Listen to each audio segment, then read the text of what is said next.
தமிழ்நாடு தௌஹீத் ஜமாத் மாநில தலைவர் பக்கீர் முகமது அல்தாஃபி அவர்கள் உங்கள் மத்தியிலே இஸ்லாத்தின் பெயரால் மோசடி என்ற தலைப்பில் உரையாற்றுவார்கள்.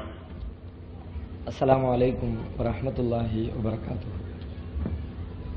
அல்ஹம்துலில்லாஹ் நஹ்மதுஹு வ நஸ்தஈனுஹு வ நஸ்தக்ஃபிருஹு வ நு'மினு பிஹி வ நதவக்கலு அலைஹி வ நஊது பில்லாஹி மின் ஷுரூரி அன்ஃபுஸினா வ மின் ஸய்யிஆத்தி அஅமாலினா மன் யஹ்திஹில்லாஹு ஃபலா முضில்ல லஹு வ மன் யுضلில்ஹு ஃபலா ஹாதிய லஹு வ அஷ்ஹது அல்லா இலாஹா இல்லல்லாஹு வஹ்தஹு லா ஷரீக லஹு வ அஷ்ஹது அன்ன முஹம்மதன் அப்துஹு வ ரசூலுஹு அம்மா பஅத்.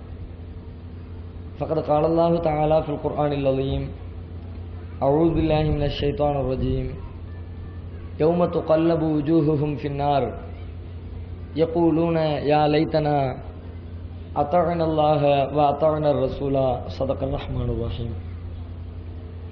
பெருமதிப்பிற்கும் மரியாதைக்கும் உரிய எல்லாம் வல்ல அல்லாஹுவின் நல்லடியார்களே, அருமை பெரியோர்களே, தாய்மார்களே, சகோதர சகோதரிகளே, ஏக இறைவனின் அருட்பெரும் கிருபையினால் அவனது மார்க்கத்தினை அறிந்து கொள்ள வேண்டும் என்ற பேரார்வத்தோடு இந்த நிகழ்ச்சி இங்கே ஏற்பாடு செய்யப்பட்டிருக்கிறது. இந்த நிகழ்ச்சியில் இஸ்லாத்தின் பெயரால் மோசடிகள் என்ற தலைப்பு எனக்கு வழங்கப்பட்டிருக்கிறது. இஸ்லாமிய மார்க்கம் இறைவனை வழிபடுவது எவ்வாறு என்பதை மாத்திரம் உலகத்திற்கு சொல்லித் தருகிற ஒரு வாழ்க்கை நெறி அல்ல. பொதுவாகவே முஸ்லிம்களில் பல பேர் இஸ்லாம் என்று சொன்னால் தினந்தோறும் இறைவனை 5 நேரம் தொழுதால், திருமறை குர்ஆனை வாசித்தால், வருடத்திற்கு ஒரு தடவை நோன்பிருந்தால், இறைவனுக்காக ஹஜ் செய்து வந்தால், இப்படி ஓரிரு சடங்கு ரீதியான வணக்க வழிபாடுகளை ஒருவன் நிறைவேற்றிவிட்டால் அவர் இஸ்லாமிய வாழ்க்கை வாழ்ந்துவிட்டார் என்று பல பேர் எண்ணிக்கொண்டிருக்கிறார்கள். ஆனால் உண்மையில் இஸ்லாமிய மார்க்கம் என்பது இந்த ஒரு சில வணக்க வழிபாடுகளை மாத்திரம் உலகத்திற்கு சொல்லுகின்ற ஒரு வாழ்க்கை நெறி அல்ல.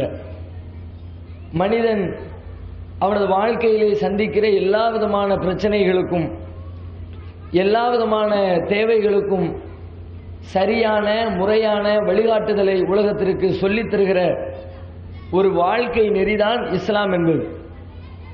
அந்த அடிப்படையிலே மனித வாழ்க்கைக்கு தேவையான எல்லா விதமான வழிகாட்டுதல்களையும் சொல்லிக் கொண்டு வருகிற அந்த பாதையில் தவறிழைக்கிற மனிதனுடைய பலகீனத்தின் காரணமாக மனிதன் தவறு செய்து விடுகிற பல்வேறு பாதைகளையும் சுட்டிக்காட்டி,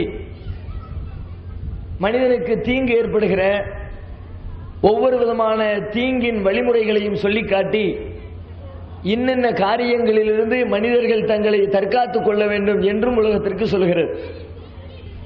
அந்த அடிப்படையிலே ஒரு மனிதன் உலகத்திலே வாழுகிற பொழுது இன்னொரு மனிதர்களுக்கு அல்லது அவன் தனக்குத்தானே தீங்கு செய்யக்கூடிய, ஏமாற்றம் தரக்கூடிய, மோசடித்தனமான எந்த காரியங்களிலும் ஈடுபட்டிடக்கூடாது என்பதனை அழுத்தம் திருத்தமாக உலகத்திற்கு எடுத்துச் சொல்கின்ற மார்க்கம் இஸ்லாமிய மார்க்கம்.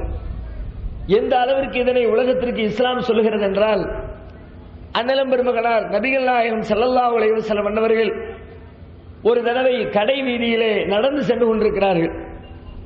அவ்வாறு கடை வீதியிலே சென்று கொண்டிருக்கிற தருணத்தில் ஒரு வியாபாரி ஒருவர் மனிதர்களுக்கு பயன்படுகிற உணவு தானியங்களை வைத்து விற்பனை செய்து கொண்டிருக்கிறார். அவர் விற்பனை செய்து கொண்டிருந்தால் நமக்கென்ன என்று பாராமுகமாக செல்லாமல் அந்த விற்பனைக்காக குவித்து வைக்கப்பட்டிருக்கிற அந்த தானியங்களில் நபிகள் நாயகம் ஸல்லல்லாஹு அலைஹி வஸல்லம் அவர்கள் கைகளை உள்ளே நுழைக்கிறார்கள். உள்ளே நுழைத்து பார்த்தால் உள்ளுக்குள்ளே ஈரமான தானியம் இருக்கிறது, வெளியிலே காய்ந்த தானியம் தெரிகிறது.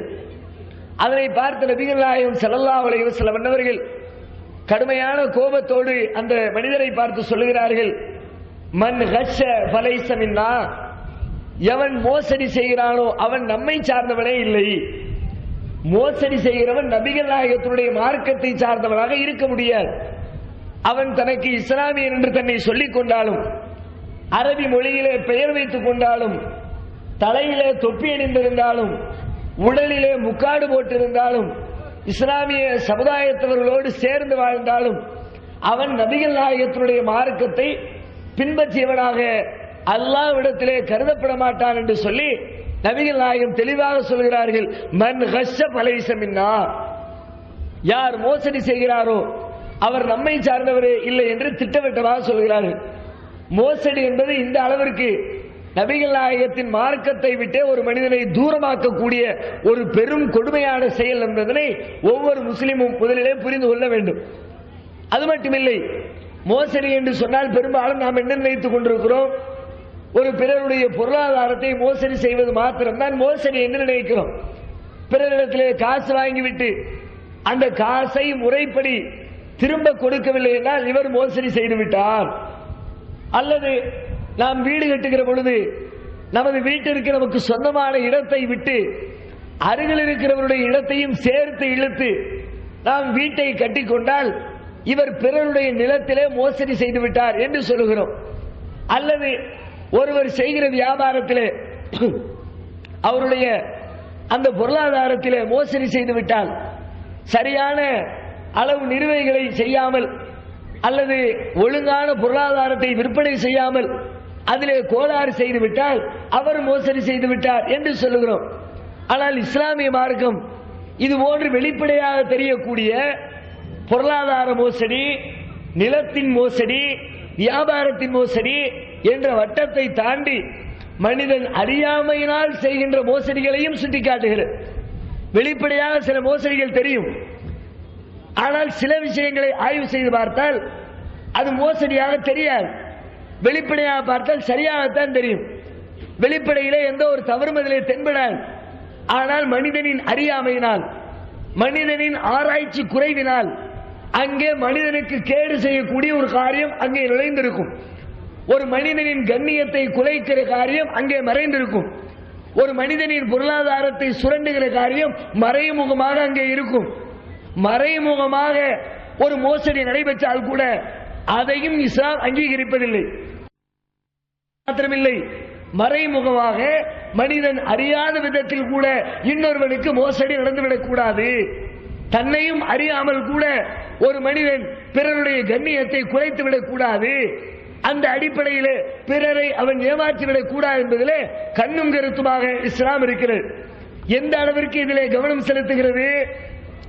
இஸ்லாத்துடைய எந்த சட்டங்களை நீங்கள் எடுத்து பார்த்தாலும் அந்த சட்டங்களின் அடிப்பகுதியிலே, ஆழப்பகுதியிலே ஒரு கருத்தை நீங்கள் புரிந்து கொள்ள முடியும்.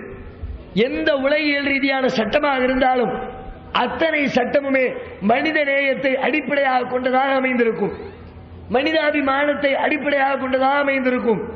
எந்த மனிதனும் ஏமாற்றப்பட்டு விடக் கூடாது என்பதனை அடிப்படை கொள்கையாக கொண்டிருக்கிற சட்டமாகத்தான் அமைந்திருக்கும். அந்த அடிப்படையில் திருமண சட்டத்தை எடுத்துக்கொள்ளுங்கள். திருமண வாழ்க்கை என்பது சந்தோஷமாக கணவனும் மனைவியும் குடும்பம் நடத்துவதற்காக ஏற்படுத்தப்படுகிற ஒரு நிகழ்வு. இந்த திருமணத்தை புறக்கணித்து எந்த மனிதனும் உலகத்திலே வாழ முடியாது. அப்படி யாரேனும் வாழ்வதாக சொன்னால் அவன் வெளிப்படையாக மக்களை ஏமாற்றலாமே ஒழிய நிச்சயமாக அதை அவனால் கடைபிடிக்க முடியாது.